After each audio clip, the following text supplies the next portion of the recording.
എനിക്ക് ആഗ്രഹം എന്റെ പരിശുദ്ധാത്മാവിനെ എന്തിലേക്ക് അയക്കുന്നത് എങ്ങനെയെങ്കിലുമൊക്കെ പ്രാർത്ഥിച്ചേ. നമ്മളിപ്പോ ഇങ്ങനത്തെ ചിന്ത വന്നില്ലേലും ചിലർക്ക് ചിന്ത ഉണ്ടായിക്കഴിഞ്ഞാൽ അവർ അച്ഛനാണ്. അതെ, ടീച്ചർ പണ്ട് ഞങ്ങളെ ക്ലാസ് എടുക്കുന്നതിന് മുമ്പ് ഒരു പ്രാർത്ഥനയൊക്കെ പഠിപ്പിച്ചിരുന്നു.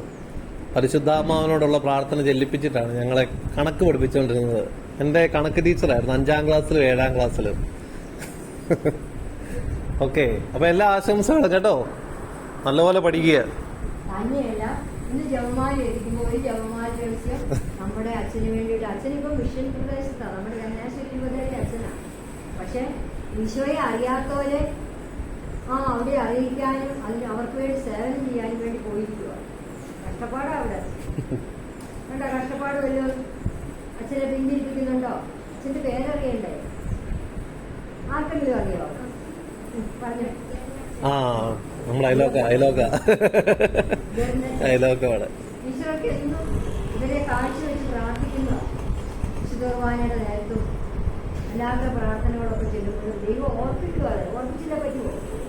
ഈശ്വർ പഠിപ്പിച്ച പിള്ളേരെ ഇങ്ങനെ പ്രത്യേകം ദൈവ ശുശ്രൂഷയ്ക്ക് വേണ്ടി പോയിട്ടുള്ളവരെ ഇവരെയൊക്കെ എപ്പോഴും ഓർത്ത് പ്രാർത്ഥിക്കുന്നു. എനിക്കിനി അതേയുള്ളൂ, ഞങ്ങൾക്ക് പ്രാർത്ഥനയേ ഉള്ളൂ. പൊക്കോട്ടെ. Bye bye. എല്ലാവരും സ്ഥിരീകരിക്കേ,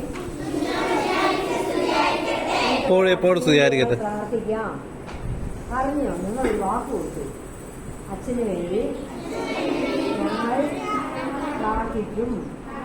ഈ വിശുദ്ധ കുർബാനയുടെ നേരത്തൊക്കെ ചുമ്മാ വർത്താനം പറയാതെ ഇനിയൊക്കെ ഓർത്തേക്കും. നമ്മളൊക്കെ ഈ മെഡിക്കലായിട്ട് ഇവിടെ നല്ല സോഫ്റ്റ് ആയിട്ട് ഇങ്ങനെ ഇരിക്കുന്നതിന്റെ കാരണം എന്നാ? ഇവരുടെ നേതൃത്വമാണ്. വൈദികരുടെ നേതൃത്വം ഇല്ല നമുക്ക് ഇതുപോലെയൊക്കെ നല്ലവരാകാൻ പറ്റുമോ? അതൊന്നും ഓർക്കുന്നില്ലായിരുന്നു. എന്നാലും അവരോട് വഴക്ക് പിടിക്കാനൊക്കെ പോകും. അച്ഛൻ പ്രാർത്ഥിക്കാം കേട്ടോ. ഓക്കെ, എന്നാ ബൈ ബൈ. ശരി, എത്ര സുന്ദരമല്ല. ഒത്തിരി എന്റെ പണിയെ ഒത്തിരി